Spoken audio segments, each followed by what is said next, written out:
Rummy प्रकरणामुळे वादात सापडलेल्या माणिकराव कोकाटेंच्या मंत्रिपदाचा फैसला मंगळवारी. अजित पवारांचं सूचक वक्तव्य तर कोकाटे शनिचरणी लीन.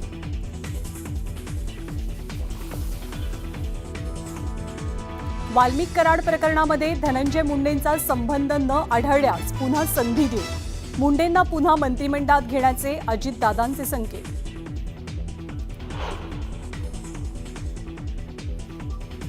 घरं उद्ध्वस्त करणाऱ्यांना कसली क्लीन चिट देत आहे? धनंजय मुंडेंवरनं सुप्रिया सुळेंचा अजितदादांना सवाल. मुंडेंना मंत्रिमंडळात येऊ देणार नाही, सुळेंचा इशारा.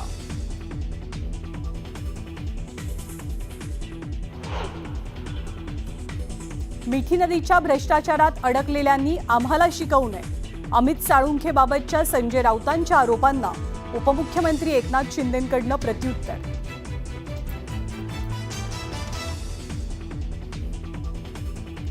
महिलांच्या बाबतीत गिरीश महाजनांचंच नाव का पुढे येतं? एकनाथ खडसेंचा सवाल. तसंच मंत्री गिरीश महाजन अर्ध्या खात्याचे मंत्री, खडसेंचा महाजनांना टोला. उपमुख्यमंत्री अजित पवारांकडनं पहाटेपासून पुण्यातल्या हिंजवडीत विकास कामांची पाहणी.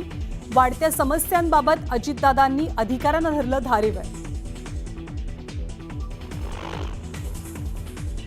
सामाजिक न्याय विभागाच्या राज्यमंत्री माधुरी मिसाळ यांनी घेतली मुख्यमंत्र्यांची भेट. मंत्री संजय शिरसाट आणि मिसाळांमधल्या वादावरती पडदा. मुख्यमंत्री माझी लाडकी बहीण योजनेवरती पुरुषांचा डल्ला. 14,298 पुरुषांनी योजनेचे 21 कोटी रुपये लाटल्याचं समोर, तर कारवाई करण्याचा अजित पवारांचा इशारा.